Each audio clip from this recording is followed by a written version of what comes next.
দর্শক এবং বিভিন্ন পেশার যারা এখানে আছেন উপস্থিত সকলকে আসসালামু আলাইকুম। আপনারা অনেকেই আমাকে চেনেন এবং আমি আপনাদের অনেককে দেখেছি আগে। আমি তাও নিজের পরিচয়টা আবার দিচ্ছি। আমি মেজর মুহিত। আমি গত 5ই আগস্টের পর থেকে এই গলাচিপা এবং দশমিনা দুটো উপজেলার সার্বিক নিরাপত্তার দায়িত্বে নিয়োজিত ছিলাম এবং রিসেন্টলি আমি এই যে সামনে আমাদের যে দুর্গাপূজা আছে তার জন্য এই দশমিনা থানার যে সিকিউরিটি ওয়ার্ড নিরাপত্তার জন্য আমি এখানে থাকি। তো আমি এখানে আপনাদের সবার বিভিন্ন পেশার বক্তব্য শুনেছি, অধ্যক্ষ, ছাত্র, বিভিন্ন রাজনৈতিক পেশার সবার বক্তব্য শুনেছি। এখানে আমাদের সেনাবাহিনীর যে করণীয় বা সেনাবাহিনীর যে প্রশ্নটা আমাদের অ্যাপ্লিকেবল, আমি শুধু সেই বিষয়গুলো নিয়ে কথা বলবো। আমাদের মাননীয় জেলা প্রশাসক মহোদয় স্পেশাল 3টা বিষয়ের কথা বলেছেন: আইন শৃঙ্খলা, পুজো এবং হচ্ছে মা ইলিশ সংরক্ষণ। তো বেসিক্যালি 3টাতেই আমাদের দায়িত্ব রয়েছে। প্রথমে আইন শৃঙ্খলা নিয়ে বলতে গেলে আমাদের গত 5ই আগস্টের পর থেকে যদি বলতে যাই, গলাচিপা এবং স্পেশালি দশমিনার ওভারঅল নিরাপত্তা বা সার্বিক শৃঙ্খলার কন্ডিশন কিন্তু অনেক ভালো ছিল দেশের অন্যান্য জায়গা থেকে। এখানে কোনো থানার উপর কোনো অ্যাটাক হয়নি, পুলিশের উপর কোনো ধরনের অ্যাটাক হয়নি, কোনো ধরনের রাজনৈতিক মারামারি বা এগুলো হয়নি। তো এই জন্য আমি আমার পক্ষ থেকে, সেনাবাহিনীর পক্ষ থেকে মানে সবাইকে আমার কৃতজ্ঞতা জ্ঞাপন করছি এখানে একটি শান্তিপূর্ণ অবস্থান রাখার জন্য। এছাড়া আমরা বিভিন্ন সময়ে যে কমপ্লেনগুলো পেয়েছি সেটাও কম্পারেটিভলি এদিক থেকে অনেক কম। তো আমরা যেটা আমাদের জেলা প্রশাসক মহোদয় বলেছেন যে আইন আমরা নিজের হাতে তুলে নিব না, কোনো ধরনের কোনো সমস্যা যদি আমাদের কারো থাকে সেক্ষেত্রে আমরা সেটা আমাদের যে পুলিশ আছে, আর্মি আছে, আমাদের চ্যানেল অনুযায়ী আমরা সেটা অবহিত করব। ঠিক আছে?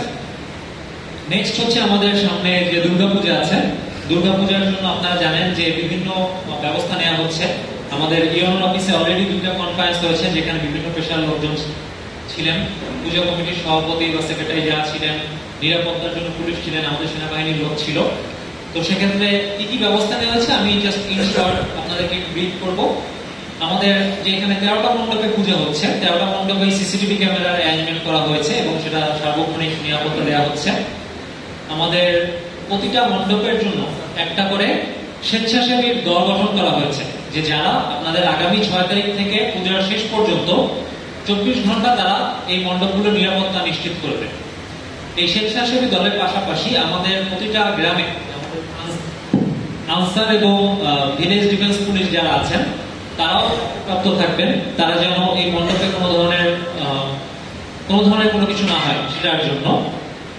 এছাড়া আপনারা পলিটিক্যাল যারা আপনাদের বিভিন্ন প্রত্যয় ব্যক্ত করেছেন বা এই পুজোর সিকিউরিটির জন্য বলেছেন, আমি আপনাদের রিকোয়েস্ট করব যে আপনাদের পলিটিক্যাল ইমেজ যেন খারাপ না হয় বা আপনাদের এলাকায় কোনো একটা পুজো যে হচ্ছে সেক্ষেত্রে আপনারা নিজেরা ইনিশিয়েটিভ নিয়ে আপনাদের দল থেকেও কিন্তু আপনাদের এলাকার যে পুজো মণ্ডপগুলো আছে এটা নিরাপত্তা নিশ্চিত করার জন্য এগিয়ে আসতে পারেন। আমি আপনাদেরকে এই অনুরোধটা করব। আর এছাড়া সর্বদা পুলিশ আছে। আপনারা জানেন কিনা যে গতকালকে এখানে 10 একটা আর্মি ক্যাম্প এস্টাবলিশ করা হয়েছে। আপনাদের যে কারিগরি প্রশিক্ষণ কেন্দ্র, ওখানে আমাদের একটা ক্যাম্প রয়েছে। আমরা এখানে এই 13টা মণ্ডপের পূজার সিকিউরিটির জন্য এখানে থাকবো। আমরা নিয়মিত সেখানে আমাদের টহল পরিচালনা করব। এছাড়া আপনারা যারা সাধারণ জনগণ আছেন তাদের কাছেও আমার এই অনুরোধ থাকবে যে আপনাদের এলাকার আপনার প্রতিবেশী যে হিন্দু সম্প্রদায় বা যে মণ্ডপটা হচ্ছে পূজা হচ্ছে যেন আপনারা অ্যাক্টিভ থাকেন এবং কোনো ধরনের দুর্যোগে বা কোনো ধরনের প্রবলেমে আপনারা যেন নিজেরা এগিয়ে আসেন, জনমত নির্বিশেষে, ধর্ম চিন্তা বাদ দিয়ে, যে আমার প্রতিবেশী, আমরা সাহায্য করার জন্য যেন এগিয়ে আসছি।